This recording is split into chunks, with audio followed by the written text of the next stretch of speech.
Director of the Center for Health Law and Policy Innovation, Clinical Professor of Law at Harvard Law School. We will be joined by Kellen Witkoff for the Harvard Law School, Ryan Clary, Executive Director of the National Viral Hepatitis Roundtable, and Michael Ninberg, Executive Director, Hepatitis Education Project. Before we begin, we do have a few housekeeping items to go over. All participants are in listen-only mode, but we encourage you to use the question feature on the right side of your screen to ask questions throughout the webinar. We will answer questions at the end of the presentation. If you are unable to hear the audio, you can dial in using the telephone number and access code provided on the Audio Control tab on your computer. We also encourage you to download the slides after today's webinar and follow us as we live tweet from @HIV Health Reform. At this time, I would like to hand it over to Robert to begin his presentation. Robert? Thank you, Molly. Good afternoon. As Molly said, my name is Robert Greenwald, and on behalf of the National Viral Hepatitis Roundtable, my center at Harvard, HIVHealthReform.org, we're really thrilled that hundreds of people have joined us for today's webinar. To start off, I'm going to take a few minutes to provide a bit of context for both the webinar and the corresponding report we have released today, that it will be available on all of our websites, and we'll post that at the end of the webinar. As most of you likely already know, widespread barriers to new HCV treatments currently exist. Everyone working in HCV is hearing of people across the country who are being denied access to the cure. This week I received an email from a provider that said, I have a patient that needs to sue Medicaid because they won't provide access to the life-saving treatment he needs, despite my best efforts. Can you help? While there are a range of activities taking place to address such issues, in short, we want to help, and hopefully today's webinar is a tool for moving us in the right direction and towards greater access to treatment. Based on the research we have conducted and the report that's being released today, we now have accurate and relatively up-to-date information in this rapidly changing environment on incidence and prevalence of HCV in 10 states. We have a sense of how these states' Medicaid programs operate, or at times don't operate well. And most important, we now have specific HCV treatment coverage information for these 10 states' Medicaid fee-for-service programs, and 5 of those states we know about their managed care plans. We hope this information represents a step forward toward reducing barriers, as it helps us move from the anecdotal to the specific in our advocacy. As we all know, the devil is in the details, and frankly, what the details show is that we have a cure for HCV, but for many people on Medicaid, there is no access to it. This is an unacceptable challenge that we must work together to quickly overcome. During this webinar, we hope to shed light on the types of restrictions we are seeing, as well as to identify strategies for overcoming the challenges we face. Before getting too far into the muck, otherwise known as our substantive presentations, there's one caveat and one research challenge that I think are important to mention. First, as to the caveat, it's important to know that this research all took place when Sovaldi was the only treatment option. And now that there is competition in the marketplace, we're starting to hear about big changes coming our way. The good news is we're hearing reports of significant price reductions, and along with that, a loosening of access restrictions. The bad news is the extent of the changes in terms of both price and access remains relatively unclear, as information as to price is often proprietary, and in most states we have not yet seen the issuing of official revised guidelines as to the reduction in restrictive practices. And this leads me to the challenge that I think is also important to note. Researching Medicaid coverage should be, but is not, an easy assignment. Lack of transparency is a major issue when it comes to understanding access to new HCV treatments. In researching this report, in many cases we spend considerable amounts of time pursuing every conceivable pathway to obtain the information we have, often with little to no help from Medicaid administrators. In fact, in some cases, state Medicaid officials directly refuse to provide us with any of the information we sought. Perhaps this isn't very surprising given what we found in our research. In any event, we must advocate for increased transparency. Now, in terms of today's webinar, it is in fact the first in a series of webinars that we plan on conducting in the coming months as we continue to work to better understand insurance coverage of new HCV treatments, again, in a very rapidly changing environment. Within the next few months, we hope to have a 50-state review of Medicaid program coverage. We're also currently researching and will produce a report that explores HCV treatment coverage within private insurance systems. That's both within the Affordable Care Act marketplace plans and traditional private health insurance plans.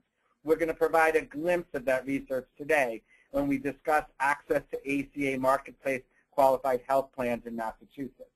And finally, we're researching relevant Medicaid and ACA health laws and regulations, as well as case law, to identify the limits to insurers' ability to restrict coverage under the law, including the protections that are afforded to people in managed care organizations and that protect beneficiaries from utilization management and other techniques that are restricting access to medical necessary and life-saving treatments. Again, we provide a glimpse into this research today. Finally, just to say, there is no magic answer here, and NVHR and my center, and I'm confident many of you know that we have to continue to build stronger and better coordinated advocacy responses, both federally and every state. We have to demand from our public and private insurers a thoughtful and inclusive plan for making the HCV cure accessible to those who need it. We hope you find this webinar helpful, and we look forward to hearing your questions and your comments on access to the HCV cure at the end of our presentation. So just to end, I want to thank AIDS Foundation of Chicago and HIVHealthReform.org for assisting us in production of this webinar. And again, the webinar and the report will be available on the website. And now I have the pleasure of turning it over to Ryan Clary, the Executive Director of the National Viral Hepatitis Roundtable, to provide us with additional insights into the current HCV epidemic in the United States today. Ryan? Thank you very much, Robert, and welcome everybody, and good afternoon, and thank you for taking the time to be a part of this very important webinar and discussion. And I really want to thank Robert and his team for all of their hard work in pulling together this important research and this webinar, and also want to add my thanks to HIV Health Reform for hosting us.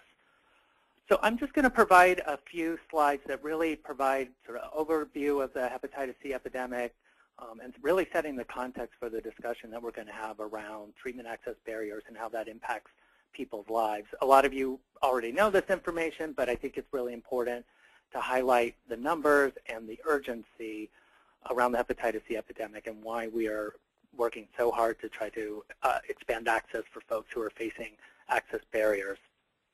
So in terms of hepatitis C incidence or new infections, the most recent estimates from CDC is around 25,000 people newly infected in 2012. And that's up pretty substantially from the year before when the estimate was about 16,000 people.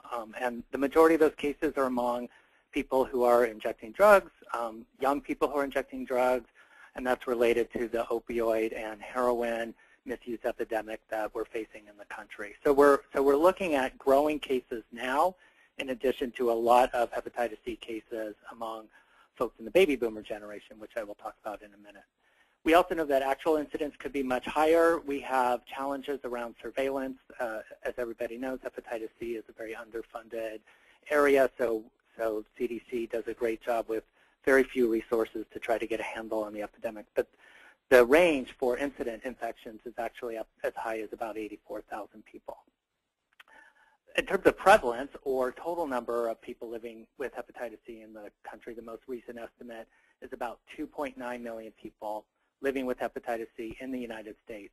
But most people think that number is really much higher, and some go as high as about 5 million. And that's also because of surveillance issues.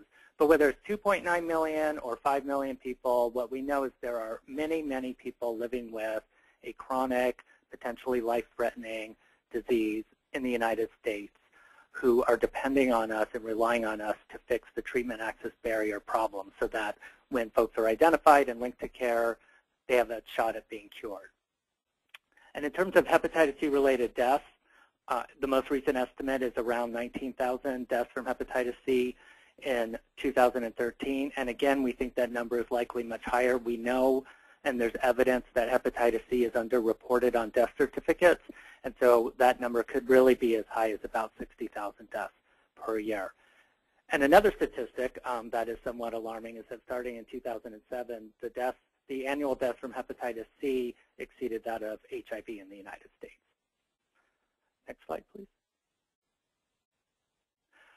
So I really want to talk about why we speak of the urgency around hepatitis C. This is something that MVHR and other advocates are really trying to go out and talk to policymakers and community and medical providers around the urgency of this epidemic. One thing we do know is that severe liver complications are expected to peak over the next decade. I talked about the baby boomer generation. 75% of those living with chronic hepatitis C are in the birth cohort born from 1945 through 1965. And these are individuals, many of whom have been living with hepatitis C for a very, very long time, many of whom don't know they have hepatitis C. And because they've been living with hepatitis C for a long time, it's expected that many of those folks will start to experience severe liver complications. So we have a short window of time to identify folks, link to care, and cure them so that we can save their lives. And if we fail to do that, we've really failed as a nation. We know that the cure is here. That's why there's so many people on this webinar. We have treatment with low side effects and with extremely high cure rates, and that's very different from older therapies. And it's a revolutionary new time in hepatitis C treatment. We know that most individuals are treatment candidates. That doesn't mean that they're necessarily have access right now, but most people living with hepatitis C are eligible to receive treatment, and if make a decision with their doctor, should be able to be treated and cured. There's also the issue of treatment as prevention. So the AASLD and IDSA treatment guidelines state explicitly, and we'll get into those guidelines later, that treating active injection drug users and women of childbearing age could actually result in significant transmission reduction. So curing people is helpful for their own lives, and it also reduces transmission. Next slide, please. And so this is the hepatitis C care continuum, and I'm sure a lot of people on the webinar are used to seeing the HIV care continuum, which is troubling. And this care continuum is very, very dismal. When you look at the estimated number of people living with hepatitis C on the left and the very, very small percentage of people who have been successfully treated. And I'm showing this care continuum for a couple of reasons.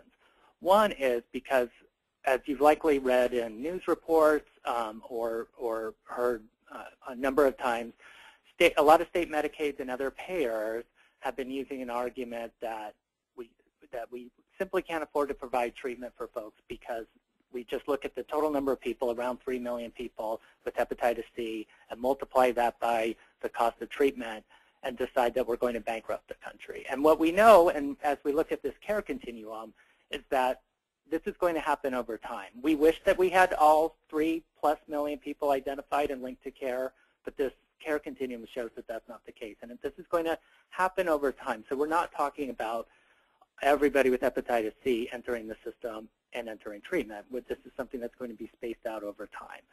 I think the more important reason to show this continuum is because it's absolutely unacceptable to have that small percentage on the right.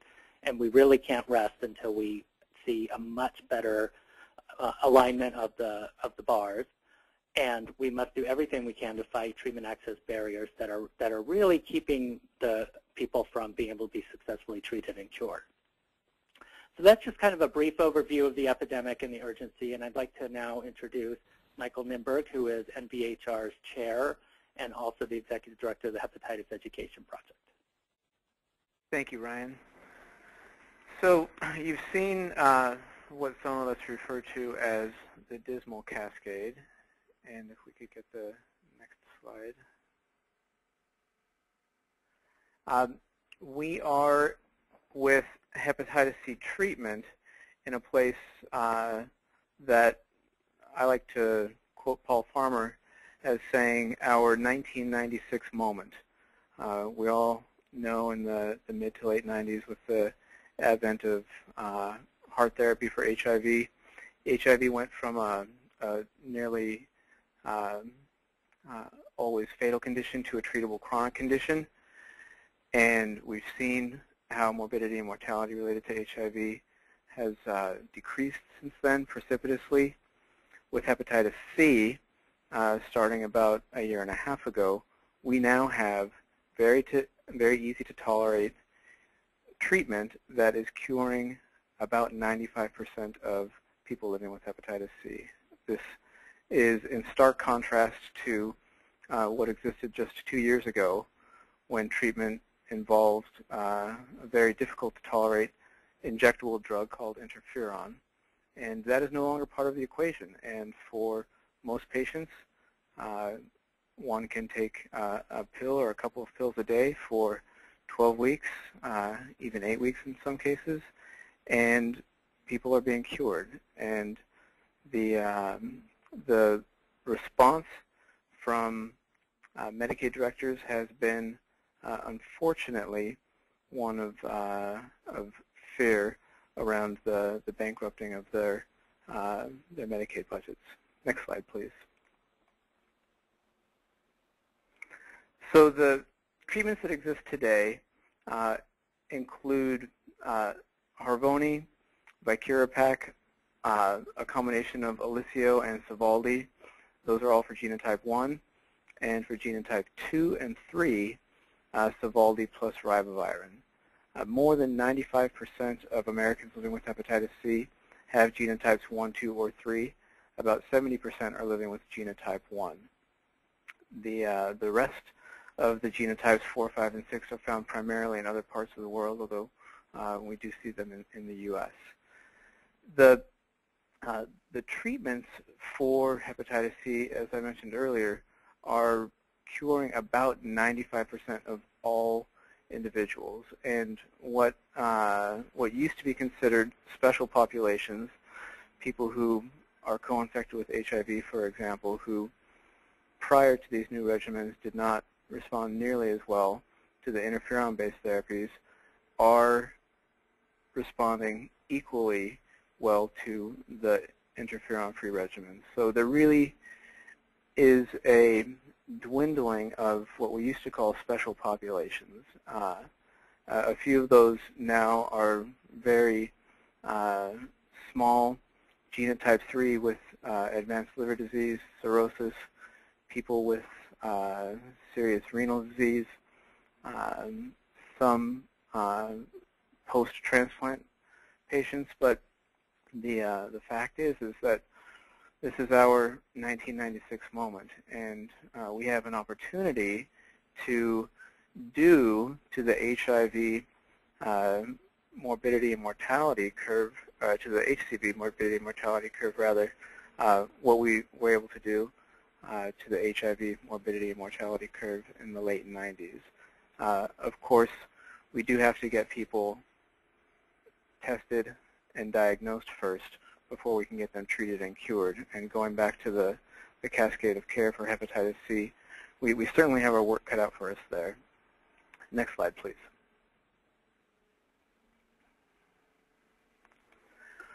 So what have state Medicaids done around these new drugs? Well, the costs of these drugs, as I mentioned earlier, have really struck a note of fear in both state Medicaid directors and state policymakers.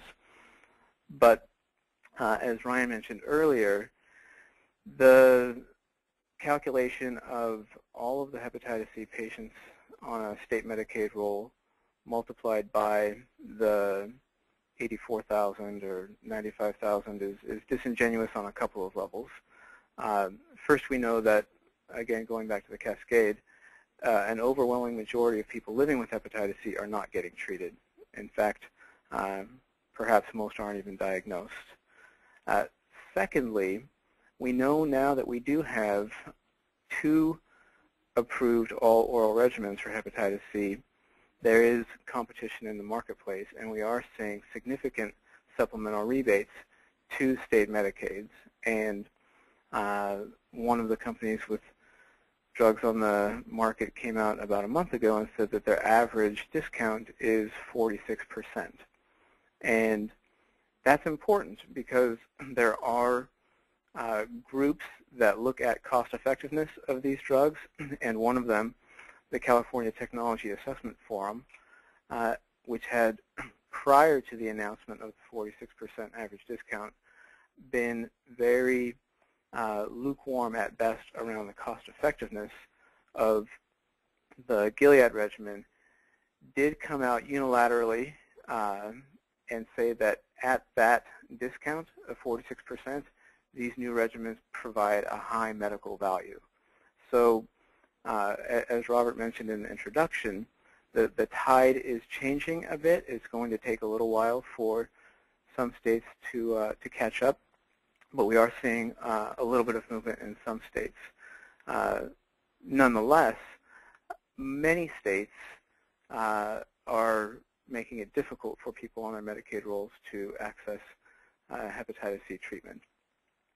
And the barriers exist even in the 29 states that have expanded Medicaid.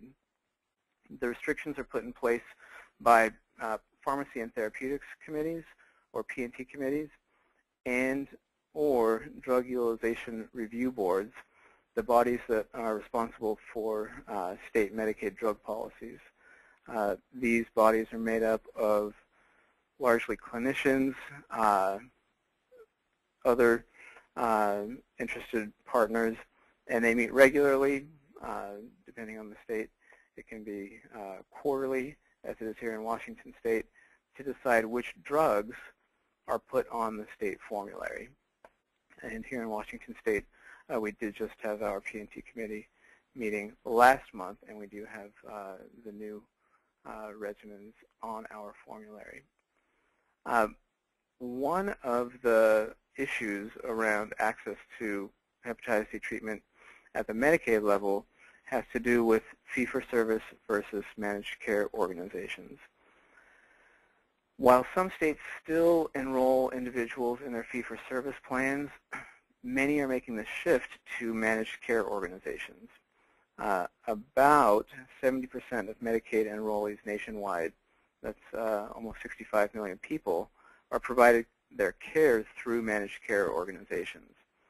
And while managed care organizations are, in theory, only allowed to vary by a certain degree from fee-for-service with respect to their eligibility criteria, what we're seeing is that many managed care organizations are making it very difficult for their patients to access treatment through things like prior authorization.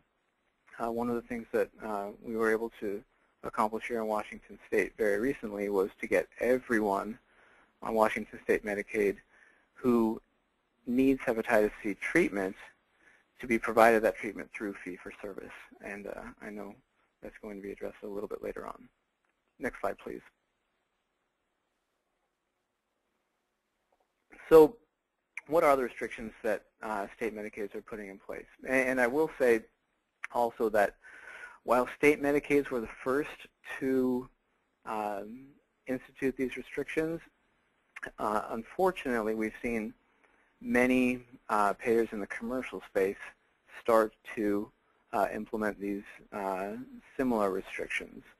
So focusing on the Medicaid side, most states do have a requirement that people with hepatitis C who are seeking hepatitis C treatment have a certain level of liver disease, and that is a level of liver scarring, and liver scarring is measured on a 0 to 4 basis, F for fibrosis or scarring, and 0 is a perfectly healthy liver, 4 is a cirrhotic liver. And more than half of the states require people with hepatitis C on Medicaid to have F3 or greater liver scarring to be eligible for treatment. And that's problematic for a couple of reasons. One of which is once a person gets to F3, that person, even if he or she is cured, is going to require liver cancer screening by ultrasound every 6 months for the rest of his or her life. We know that once a person gets to F3, that person is at increased risk for liver cancer and does require that regular 6-month liver cancer screening. So there's an added cost there.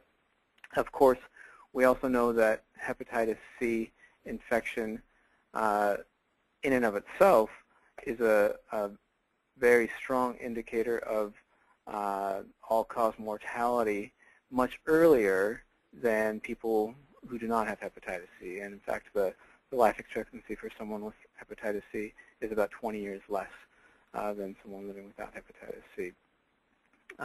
There are also restrictions in almost every state around substance use. And while they don't distinguish between substance use and substance abuse in many states, the required period for abstinence is generally between 3 and 12 months. And very sadly, this is neither ethical nor evidence-based at all. We know that people who use drugs, people who inject drugs, have been treated for hepatitis C and respond close to equally as well as those who are not using drugs. There was a meta-analysis about a year and a half ago that looked at more than 24 studies of people using drugs treated for hepatitis C with interferon-based therapy, showing exactly that those who were using drugs responded well to therapy. And if a person is responding equally well to interferon-based therapy, one would think that with the all-oral regimens, with a very, very different side effect profile, there should be no difference there. Again, there are some places where those restrictions are being moved in the right direction, but it is slow. And lastly here, there are limitations around who can actually prescribe hepatitis C treatment medication. In most states, there is a requirement that only a hepatologist, a gastroenterologist, maybe an infectious disease specialist can prescribe these meds. And that becomes very problematic when you've got people in ex-urban settings, rural settings, where there is no specialist for several hours drive in much of the country. And one of the ways that has been addressed is through telemedicine training. And in a handful of states, there has been an added category of allowed prescribers, those who have been part of a telemedicine training program to teach them how to treat hepatitis C. Next slide, please. And then before I turn it over, there are other restrictions, of course. We have seen in New York, and I believe in some other places, there was a requirement for anyone who is co-infected with HIV to have an undetectable HIV viral load. There was some very successful advocacy in New York State by a great coalition of stakeholders that helped get that restriction removed. There are, to my knowledge, 2 states that do still have a once-per-lifetime opportunity to get treated. Illinois and Arizona give you one chance to get treated. And if you do not get cured, then you are apparently on your own to get treated a second time. Certain genotypes are difficult to get approved for treatment, and in some places there's a previous history of treatment adherence, which is very, very difficult to produce. Lastly, one of the things that we have seen is exclusivity in many states for one of the two currently approved therapies.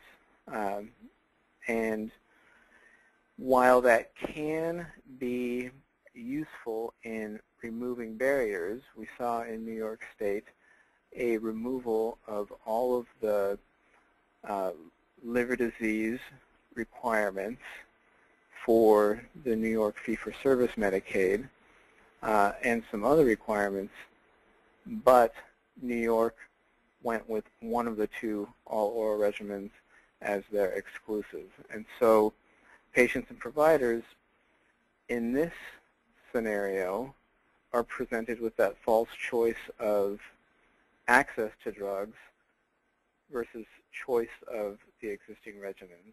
And unfortunately, that is where we are still with many of the states.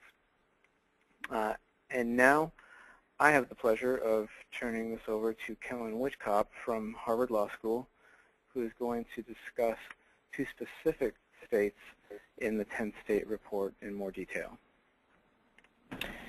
Great. Thank you, Michael. If we could go to the next slide, please. So I will be discussing specific findings from the 10-state report, and it is important to note that this information reflects the situation as it was a month ago when the report went to print. The information is changing rapidly and will be updated to reflect recent changes, but this overview will give us a good sense of where we are. So generally, this report was focused on the goal of trying to give people in these states an understanding of the treatment context of their state. As I will discuss on upcoming slides, to do this, we spent some time assessing the prevalence and incidence of HCV in each state and looked at the general coverage criteria for each state's Medicaid program in terms of Medicaid expansion, the Medicaid program in general, and then, of course, HCV treatment access. We examined 10 select states, which comprise a diverse group in terms of geographic region, HCV prevalence and incidence, and Medicaid program coverage. Those states are listed on the slide, but they include Colorado, Florida, Illinois, Louisiana, Massachusetts, New York, North Carolina, Oregon, Pennsylvania, and Rhode Island. For all 10 states, a thorough analysis was completed of each state's accessibility of Sovaldi through Medicaid fee-for-service programs. And additionally, in 5 select states, Maryland, Massachusetts, New York, Louisiana, Pennsylvania, and Oregon, the report examined restrictions in Medicaid managed care plans as well, which the restrictions can differ from fee-for-service programs for those MCOs. Next slide, please. So as Michael said, I will look at 2 specific examples from the report.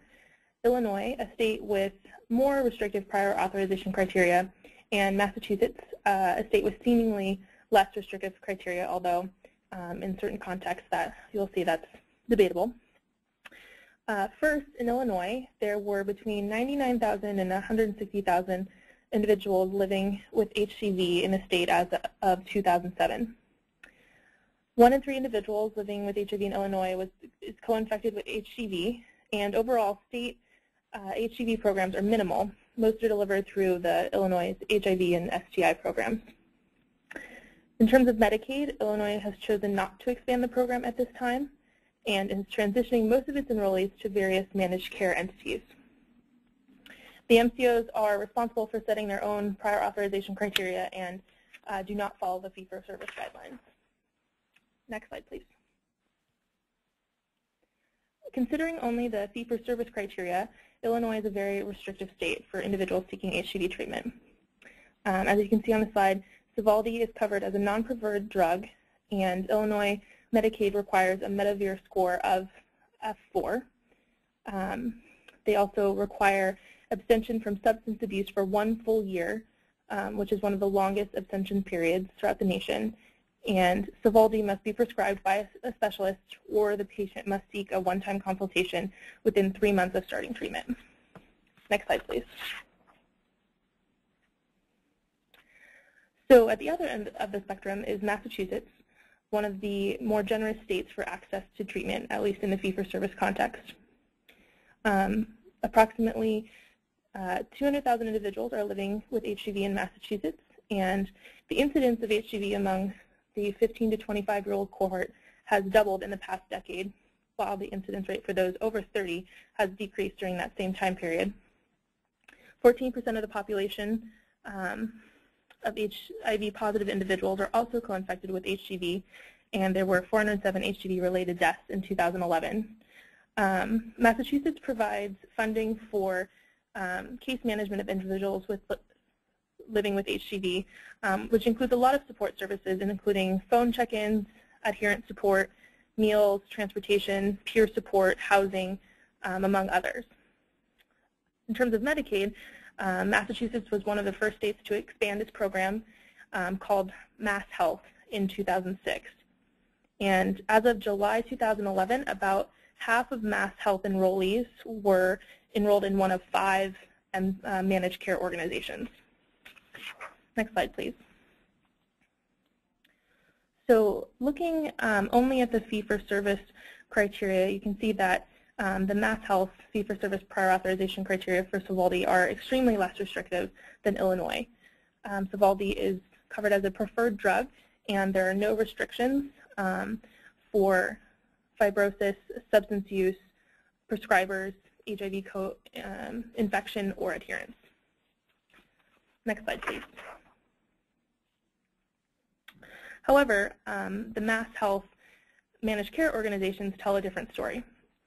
The disparity in Mass Health fee-for-service criteria and that of the various MCOs illustrates really an evolving problem as more and more Medicaid enrollees are shifted to managed care. Often the MCOs set very restrictive criteria for HIV treatment access as compared to the fee-for-service counterparts.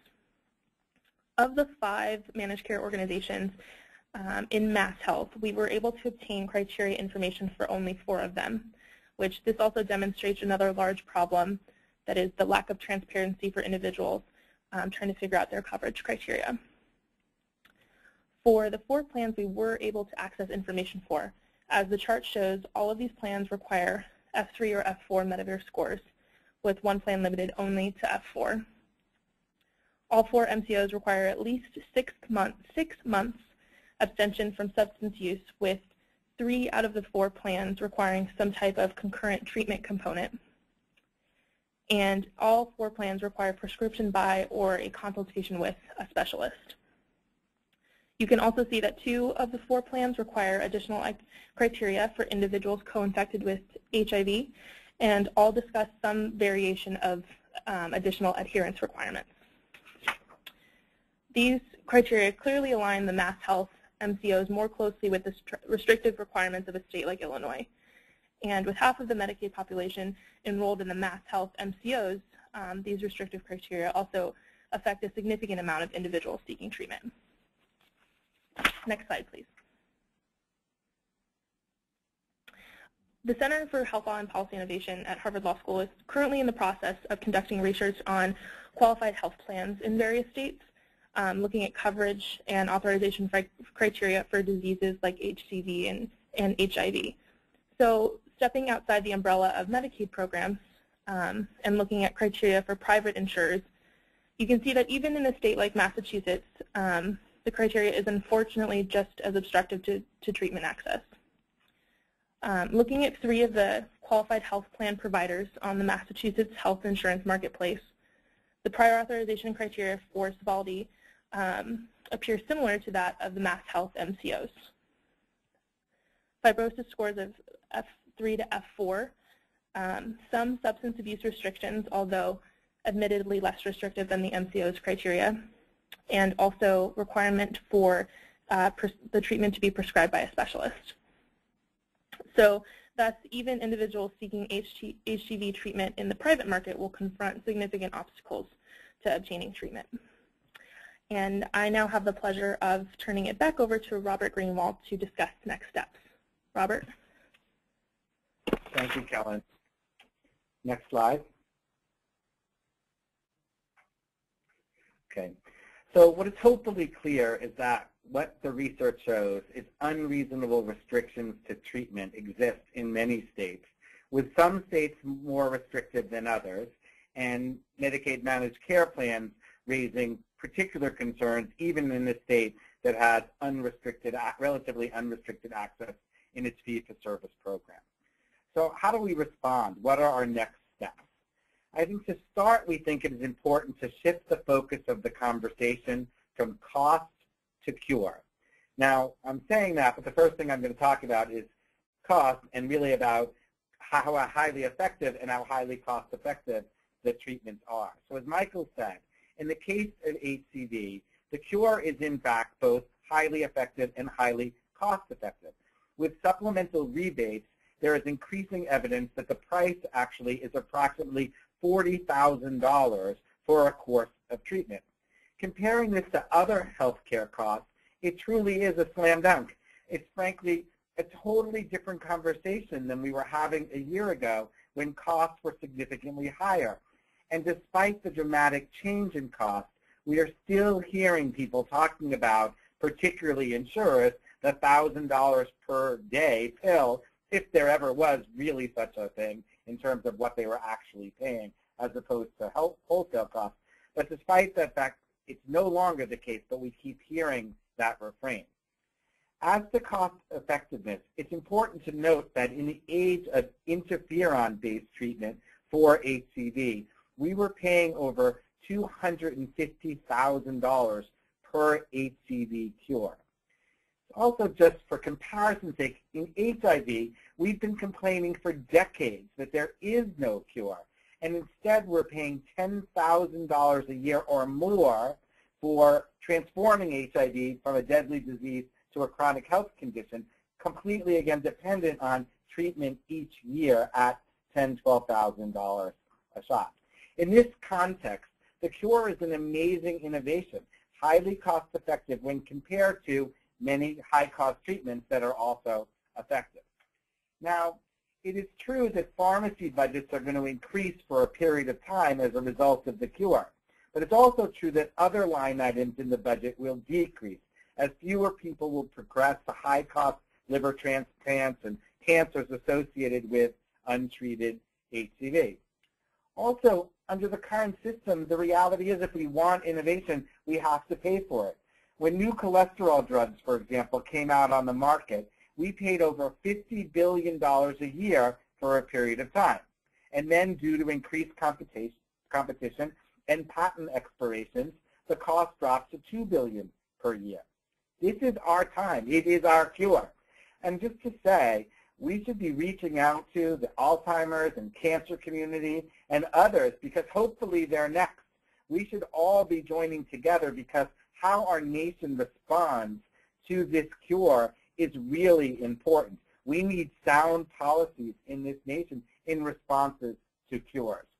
Now, the other point to say in terms of shifting the focus from cost to cure, a primary argument that Medicaid itself has raised in opposition to block granting Medicaid, that would be giving set amounts of money to states, is that the entitlement nature of the program is that it inherently can grow to both meet unexpected healthcare emergencies or to respond to new innovations and resulting unplanned costs. That's what Medicaid is supposed to do. And again, so instead of focusing on costs, we have to shift the focus to the cure and plans for ending this communicable disease. The front page story that we should be all talking about is that there is a cure for HCV. Next slide.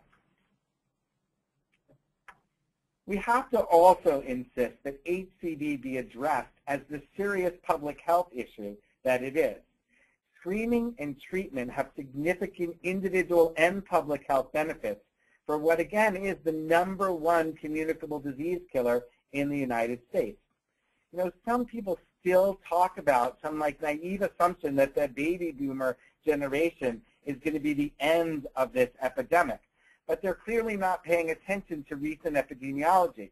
They don't seem to understand the nature of communicable disease and the fact that in this communicable disease in particular, there's increasing and solid evidence of growing incidence in young people, We're not going to end this epidemic unless we promote screening and access to the cure. On the equity side, let's consider our response to this public health threat compared to other health conditions. States are saying you have to be clean and sober, you have to progress toward cirrhosis in order to obtain treatment. Can you imagine such a response for any other health condition, let alone a communicable disease? We're telling people, rather than a 12-week treatment regimen that is a cure, and for some people, by the way, an 8-week treatment regimen, that they must instead wait, perhaps until they are so sick that they will always have a heightened risk for liver cancers and other comorbidities. We would never tell a person with cancer or any other health condition that you have to wait until stage 4 for treatment, or if you relapse, you are ineligible for treatment, or if you smoke, or if you drink, or if you do drugs, that you're ineligible for treatment. From a public health perspective, we're handling the cure all wrong. Insurers, both public and private, should really adapt, not ignore the lessons that we learned from HIV. Treatment protocols call for early and unrestricted access without burdensome utilization management and other discriminatory restrictions. Again, we have the cure for HCV, a cure that could truly make a difference in terms of both individual and public health. But widespread access to the cure is still a significant barrier that we must overcome. Next slide. Now, there are many different strategies to reverse the current trends. None are more important than holding insurers and insurance regulators directly accountable for the unfair and discriminatory denials of HCV treatment coverage. I'll talk about systemic efforts in a minute, but we should not underestimate the importance of case-by-case advocacy. We have to support people living with HCV and their healthcare providers in efforts to appeal every insurance denial of coverage. Grievances and appeals are definitely complicated, they're time-consuming, they take people outside of their comfort zones, but we have to use this strategy to consistently demand access to the cure, but also to create a strong record as to the extent to which insurance denials exist. Ultimately, we should win appeals to insurers as the cure is medically necessary. And as you'll hear in a few minutes, case law often supports that ultimately reasonable treatment decisions must be left to decisions between patients and their providers. But in addition, flooding the insurance system with such claims adds costs on their end. It is no cost to them currently to have these incredibly burdensome prior authorization, utilization management, but appeals and grievances helps to level that playing field. Also, without those kinds of internal complaints and appeals, when we try to go to insurance regulators in the Division of Insurance, for example, within states, they assert that they have no record of the problem. So there are already some great resource materials available as to how to file appeals and grievances. We're developing others that are really HCV specific. But again, this is really an important strategy for eliminating restrictions and for shifting HCV treatment decision-making to where it belongs, to people living with HCV and their providers. Next slide. Now, in addition to case-by-case appeals, there are strong opportunities for systemic reforms that can also be achieved through successful advocacy. In short, the law is on our side, and we believe that insurers are merely biding their time, saving money, frankly, until they are mandated to stop such practices. Under the Medicaid Act, for example, all prescription drugs of a manufacturer who enters into a rebate agreement must be covered, with the only exceptions allowed related to safety and clinical effectiveness, neither of which are relevant here because, in fact, the medications are extremely safe and extremely effective. So while this is the law, what the report demonstrates is that coverage criteria for HCV fall far outside of safety or effectiveness standards, and again, are really about cost. These kinds of restrictions are discriminatory, and there are many examples in case law that support access to the cure. just let me name a few of them. First, when the first HIV drug, AZT, was released, several states refused to provide coverage. Missouri's refusal to cover AZT was challenged, and the appellate federal court ruled that the state could not refuse to provide coverage under its Medicaid program. In another example, and this becomes relevant when we talk about the next steps of more federal leadership here, when the maker of Viagra, who has entered into rebate agreements when Viagra became available, insisted with government that they had to provide coverage for the drug. They, as a company, were able to put enough pressure on HHS so that the Secretary of the United States Department of Health and Human Services expressly clarified through written notice to the Medicaid directors that it must be covered. Again, because it is a manufacturer that participates in the rebate program, the medication is effective, they must provide, and safe, they must provide access.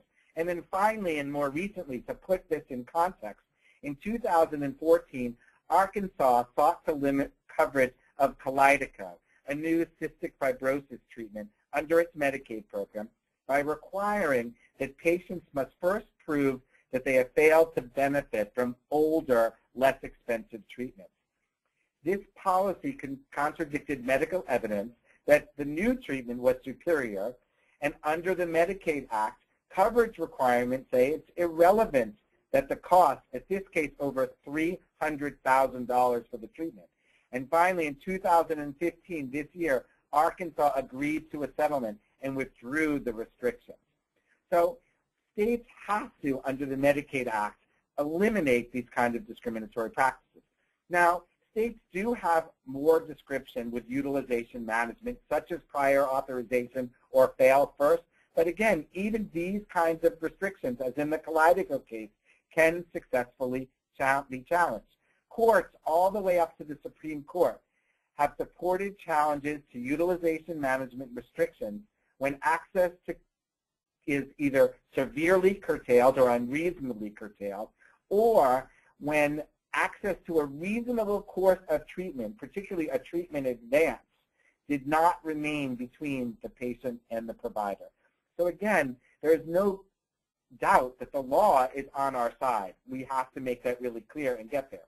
On the private insurance side, under the Affordable Care Act, there are also strong anti-discrimination language provisions within the Act that prohibit the kinds of restrictions we're seeing that are really disease-specific in the context of HIV. So we have to continue to make the case directly to insurers at both the federal and the state level, as well as to insurance regulators. And if the practice continues, we really need to, and we already are, starting to gear up for litigation. Next slide. Now, as I mentioned at the beginning of the webinar, and Michael talked some about, the good news is that we're seeing positive change in the way that access restrictions are working. Now, erring on the side of caution, I just have to say, we've seen drafts of such proposed changes from state Medicaid programs, but until we see final public notification of such changes, we're not really comfortable describing them because it's unclear that they're truly going to happen. But still, here are a few examples. Some states have started to expand prescriber criteria, such as Connecticut now includes HIV specialists. Maryland includes allied healthcare professionals, such as physician assistants and nurse practitioners. I actually just got an email today from, I think it's the Association of Nurses in AIDS Care, where they identified in Rhode Island nurses, again, being precluded despite other statutes that require such access.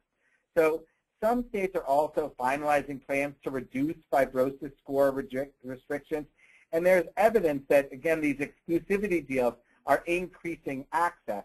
But there are some concerns, again, because it does, in many cases, limit only one medication to the preferred drug list. And again, that takes the treatment decision away from individual people living with HCV and their health care providers.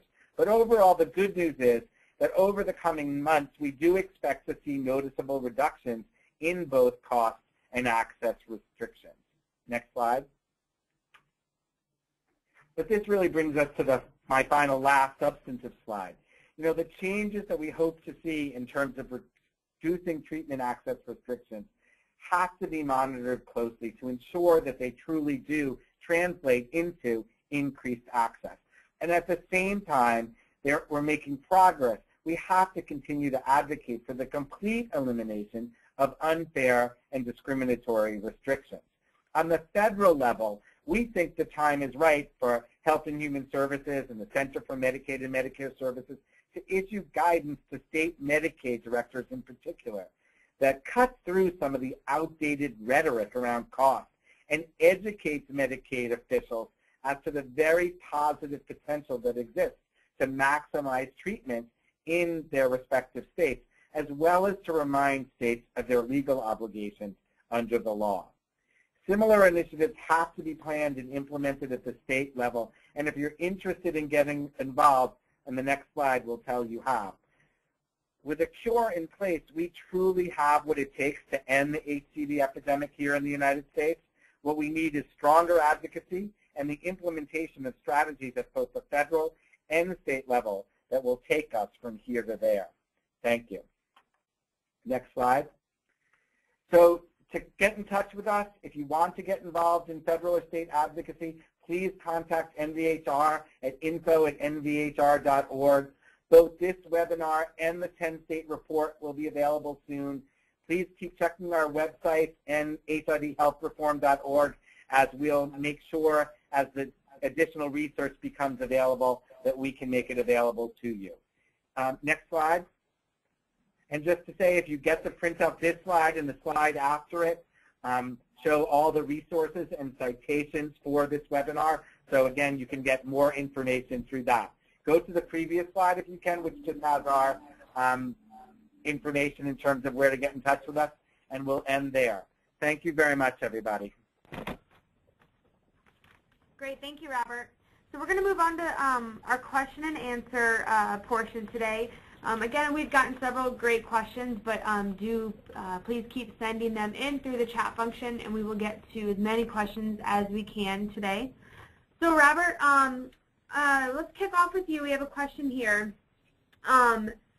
Sort of speaking back to your comment about the lack of transparency around HCV drug criteria and Medicaid programs. And she's asking, given that Medicaid is a taxpayer-funded program, is there some legal imperative for Medicaid, FFS, and MCO programs to release their criteria for approval of prescription drug treatments? Yeah, I mean, the answer to that question is yes. All 50 states have public record laws, and all of those laws include processes in place for individuals to demand the access to that information. So the answer is yes. Now, these laws vary state by state. Some are more similar to the federal FOIA statute than others. The problem is, and this is what happened with us, is everything is moving so quickly that we really needed the information. And when we were basically stonewalled and denied access, we knew that we could file FOIA-like complaints, but it would be months before we got the information. So it is an option and an avenue when we are stonewalled, but that isn't really the promise of the ACA. It's not the promise of health reform. Transparency is the promise. We should be able to easily see in both Medicaid and private health insurance what the benefits are, what the costs are. We should be able to compare and contrast plans easily. We should be able to compare and contrast fee-for-service for managed care. And how can we possibly try to hold them accountable for the discriminatory practices if we can't get the information? And so be very clear, transparency and lack thereof is a strategy. It's a strategy on insurers' part that we must put an end to. Great, thank you, Robert. Next question here for probably Ryan or Michael. The stat of 75% of those with Hep C and whom are baby boomers, does it exclude the incarcerated population?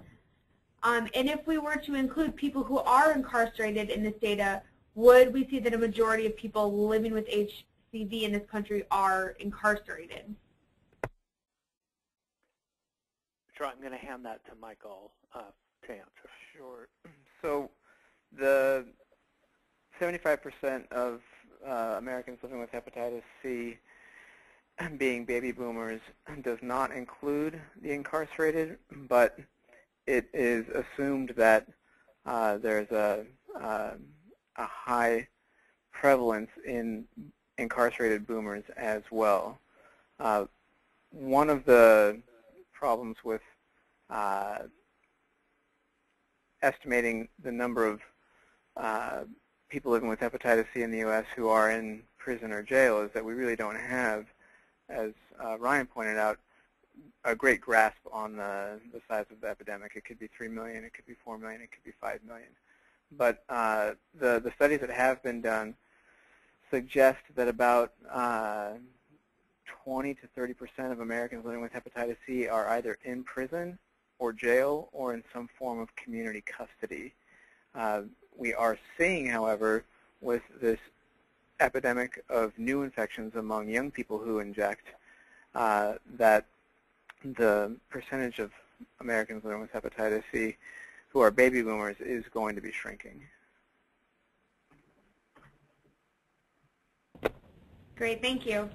I'm going to throw this out to the group. Question here, you recommended treatment for active intravenous drug users. If treated and cured, can they not be reinfected if they continue to inject, or could they be? So people who get treated and cured can be reinfected. And that is important to note for a number of reasons. First and foremost, for people who continue to inject after they've been treated and cured. They need to understand that. They need to understand how to inject safely if they continue to inject. But from a policy perspective, that is one of the objections we hear over and over again from state Medicaid directors, from policymakers.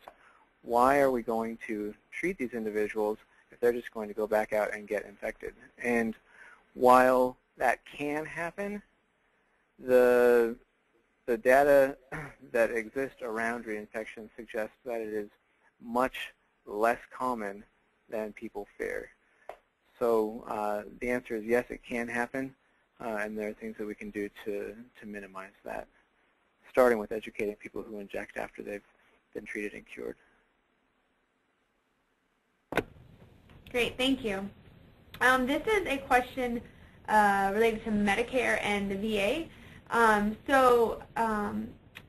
This participant is asking, saying, in truth, Medicare and VA are reporting significant burden on their budgets due to these drugs, accounting for even with a 46% discount, it's still close to $50,000 for treatment. So the question is it unrealistic to discount how this will impact state budgets, especially for states that have not expanded Medicaid? I can answer it, or start at least. So, I mean, I don't think that we are not acknowledging that it is a concern for payers. We need but the reality also is, as we've seen, for example, in HIV, it is not as if, everyone's coming forward for treatment today. We need a reasonable plan to not have unreasonable restrictions and move people through the system. First of all, again, if we're only focusing on the pharmacy benefit line, then we're not thinking about all of the savings in all of the other line items within the VA. I have not seen any evidence yet in the states that are really, or VA, that is saying that it's definitely an increase in cost. It is hopefully over time becoming less of that, but it is the idea of a cure, and the law requires access. In response to that, we need a reasonable response as opposed to a discriminatory one. Yeah, this is Ryan. I agree with everything Robert said. I would say in no way are we, any of us, minimizing the impact of costs on state Medicaids, and we all do advocacy at the federal and state level around Medicaid expansion and to help advocates in states push for expansions of their Medicaids in states where there isn't expansion. So that work needs to continue clearly. I think what we're saying is that we want decisions by payers, including state Medicaids, to be based on reason and logic and facts. And also, last year, a lot of state Medicaids were talking about the impact of cost of drug on their programs, and we now know we're in a different era where the cost has been reduced in a lot of cases, but we're not seeing a lot of expanded access, or at least not a lot of announcements about expanded access. So as these negotiations are made, where states are getting some price relief, we expect and hope to see some changes and some loosening of access restrictions. I also think that it is relevant to be considering what is the value of a cure. Again, we need cures, and it is probably true that over the next decades we will continue to see increases in the amount of spending in the pharmaceutical line items unless the system changes, because it is a place where innovation is truly happening and we are making dramatic progress.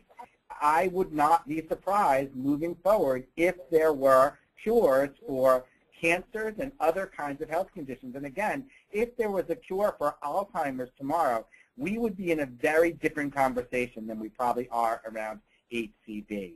These barriers, again, are restrictive, highly restrictive, and in many ways connected to the stigma associated with HCV.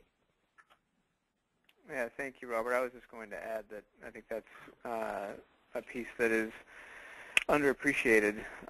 With, say, 5 million Americans living with hepatitis C, the fact that access for so many is so difficult is absolutely related to the stigma associated with it and the lack of very large, cohesive advocacy movement, and that's part of what we're doing here today is helping to build that.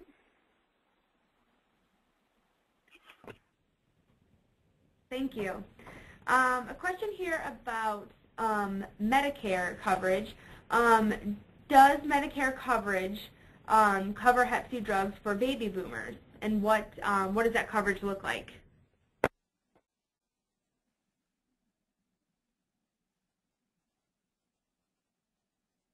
Anyone else want to go for it? I believe that Medicare actually does cover treatment and has one of the most open and inclusive access of any of the programs, and including baby boomers. That is correct. There were, yes, we heard of some problems around access early last year, and there was quite a bit of media around that, and since then things have changed pretty dramatically.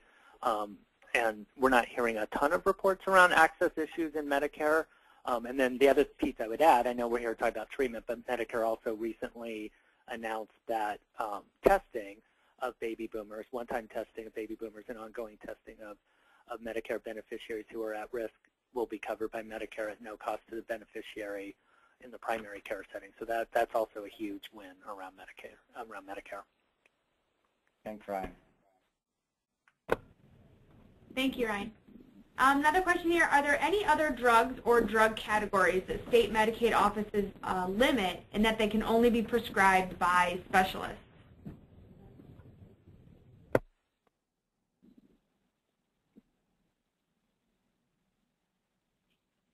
Well, Robert, wasn't that the case in the early days of HIV? Yes, and I'm sure that there are examples of that. The question really here, is it truly related to effective treatment? Because all of us want to make sure that providers that are treating HCV are equipped to do so. The problem with many of the restrictions that we're seeing are, for example, many folks that have actually been HCV treatment providers for decades, as an HIV as well, are not specialists and are precluded from coverage. So nobody is at all saying that we would want inexperienced or not trained providers providing care. But the way that the restrictions currently work is that they are both over and under inclusive.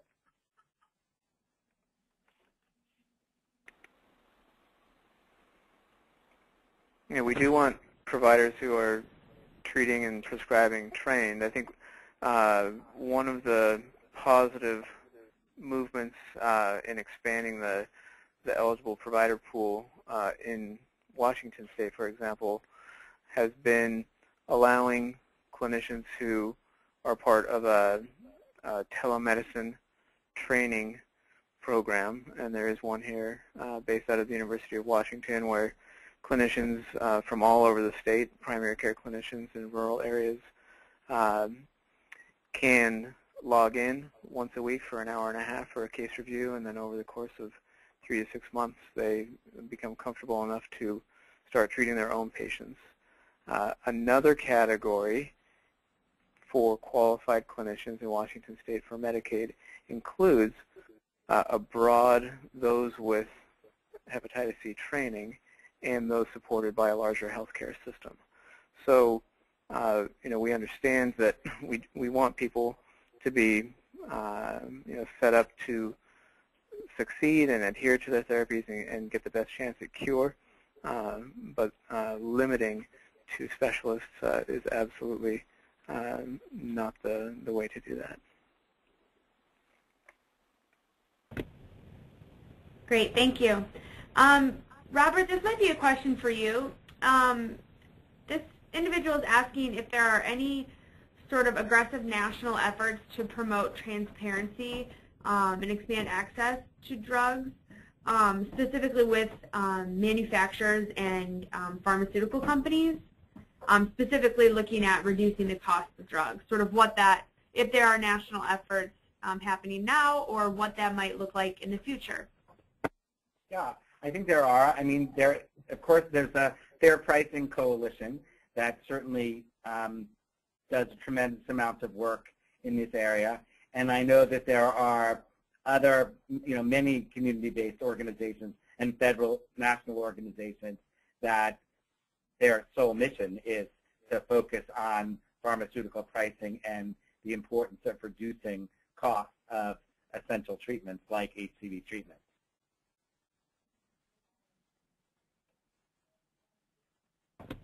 And then, Robert, I'm going to follow up with that with another question here, talking about sort of what you envision, or others, obviously I'll open it up to, how to mobilize people affected by HCV and create a community sort of fighting for this equal access to care and treatment, and sort of the individual speaking to the fact that historically there's been a strong sense of community amongst the HIV community, but sort of how could that be translated then into Hep C treatment and advocacy?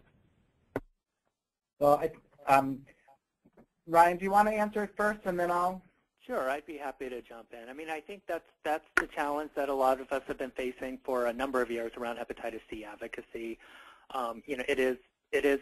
A lot of us have worked in the HIV field for many years and are now in hepatitis C, and they are different communities, and and advocacy is different. I mean, one challenge is it's an underfunded community, as folks know.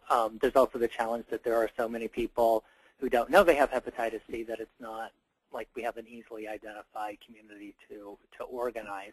I will say that I think things are changing a lot, particularly in the last year. I think people, and particularly patients, are really angry by treatment access barriers and the way it's been talked about, and the focus in the media around how people living with a life-threatening illness could bankrupt the country, and the focus has not been around, here we have this extraordinary opportunity to cure people and save lives and stop transmission and really eradicate hepatitis C, at least in the country. We have the tools to do it, we just don't have the political will. So I think things are changing. I think patients are really starting to speak out, and I think that has resulted in a lot of what we've seen in the last few months around some loosening up of barriers. So what I want to encourage people, and we put on the slide for people to contact MVHR, we've got a listserv that it will be growing that's just a loose coalition of folks who want to have an impact on reducing treatment access barriers. And it will be it's a coalition of some medical providers and some policy advocates and grassroots advocates, and we'll work together on campaigns. One thing that we're looking at doing this year is really trying to come up with a clear stand and clear principles, similar to what's been done in HIV, that's really in writing and really standing for and by the hepatitis C community around what is not acceptable in terms of these barriers. And so I invite people to join us to be a part of developing that set of principles and to help with sign-ons. I think things are really changing. It's not the easiest community to organize for a variety of reasons, but I think the outrage is starting to happen. I think people are starting to be pulled in. And just to add a couple of things, I think I agree with everything you said, Brian. On the federal level, there are definitely many more people that work in national organizations that have become actively involved in this issue and are truly working to try to hold White House, Health and Human Services, Medicaid accountable. And I think that we can use all the help that we can get. So if interested, definitely go onto the info@nvhr.org link and let us know. On a state-based level, my team, for example, is launching pilot projects in a couple of states to really try to model and pilot the idea of building statewide coalitions to, again, fight the restrictions. And our plan as we do this is to develop all of the kinds of materials that we think will be necessary to sustain that effort and to have them be replicable and available on our website, on HIVHealthReform.org, on the NVHR website. So again, I think over the next short period of time, there's going to be a lot more of both research and advocacy. That's certainly our intention. Thanks, Robert. A couple questions about the study and sort of also stats. So the first question is, what racial or ethnic group is most impacted or affected with this virus? And then a follow-up question asking what the criteria for choosing the 10 states in the 10 states report was. What was that criteria? I'll go to that first, and then people can answer the other part. I'll acknowledge somewhat random, although what we tried to do was have it be, a diverse range of states in terms of embracing ACA, not Medicaid expansion, not large prevalence, geographic diversity. And the reason why we didn't take it, we viewed it as this was the first 10 states. And our hope is that we'll be able to have it grow. But there's no specific, scientific reason for those 10 states.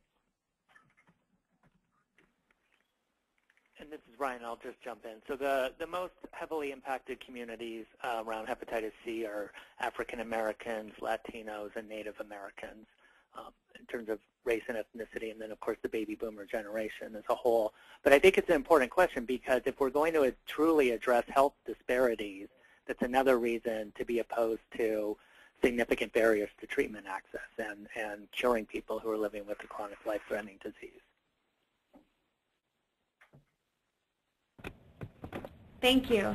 Another question here, I'm not sure who it might be most appropriate to hand it off to, but question here is sort of a situation in which a client was denied access to Hep C drugs because this individual was taking psychotropic drugs, and the denial letter stated that they needed to confirm the client was stable enough to start Hep C treatment. And so, is this more common than not, this practice, or is this maybe an emerging trend that we've seen in other states? So one of we the certainly heard. Oh, go ahead. You go first, Michael. I was going to say one of the things that we hear now that these new, more expensive drugs are available from state-level policymakers is, how can we guarantee that these drugs are going to be adhered to? So adherence, I think, is an issue that is cropping up. As far as contraindications, in the past with interferon-based therapy, there was a very real issue around a mental health assessment for people who were being considered for treatment because interferon so frequently causes depression and other difficult to tolerate side effects.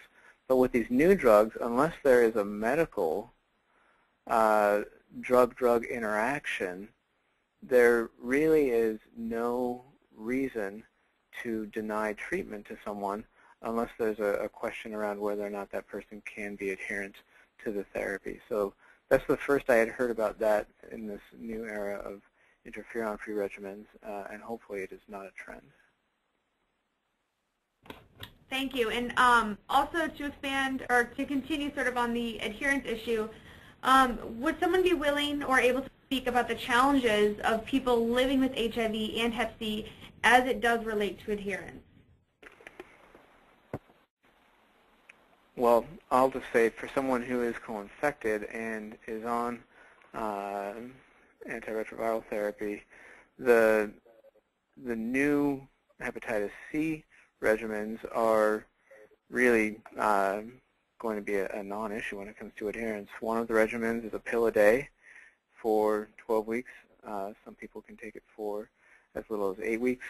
A smaller number will require 24 weeks of therapy. And then the other regimen is a couple of pills in the morning and then one in the evening. So for those who are already on antiretroviral therapy, I don't think adherence is an issue. I think for those who are not on ARVs and have other issues around unstable housing or uncontrolled addiction issues, then adherence is going to be an issue. Okay, thank you.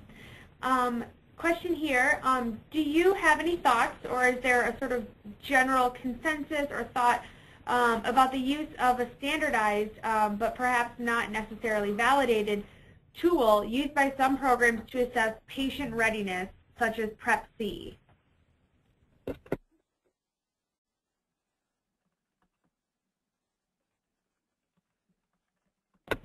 I think that's there's potential there. I do think that many states, on top of having the restriction for active drug users, which again is not evidence-based, also require an assessment by the clinician for psychosocial readiness.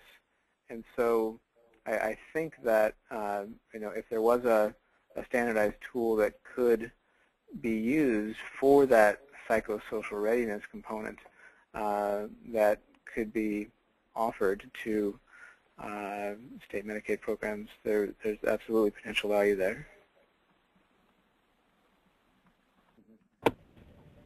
Thank you. So I think that this will probably be our last question as we are wrapping up. So this speaks to the National Viral Hepatitis Action Plan, and sort of pointing to how it describes expanding testing and identification and how that will expand the pool of treatable patients. But is there a concern that this may impact the degree that hepatologists may not be able to handle this, and that some of the work then might fall to trained primary care providers or even nurse practitioners in states where they have full prescriptive authority? And also, would or can then the National Hepatitis Plan be used in any way to address this potential provider barrier?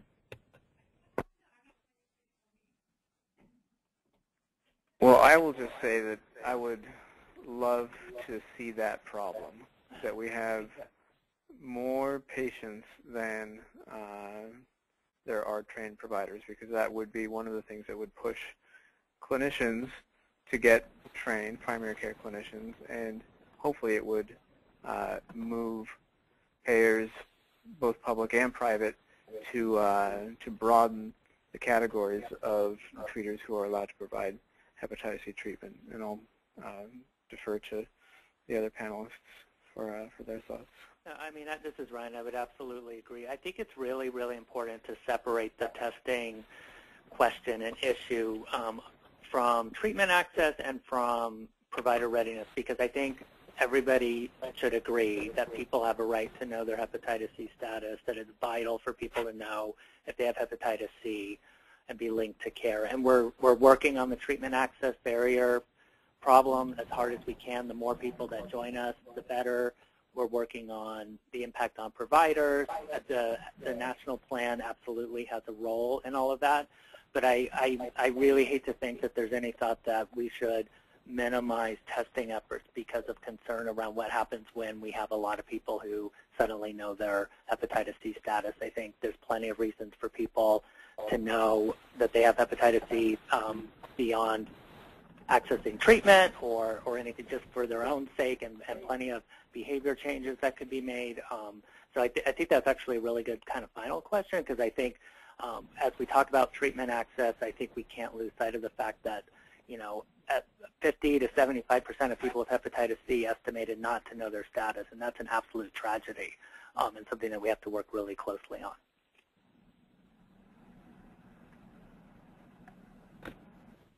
Thank you. So we have come up against our time. So again, I just do want to thank everyone who's presented today, Robert, Kellen, Ryan, and Michael.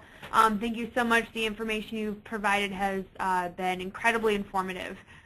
So again, for everyone who has listened in and participated, you can download the slides at HIVhealthreform.org and in a follow-up email that you will receive this afternoon. So again, thank you for joining us, and I hope everyone has a great day.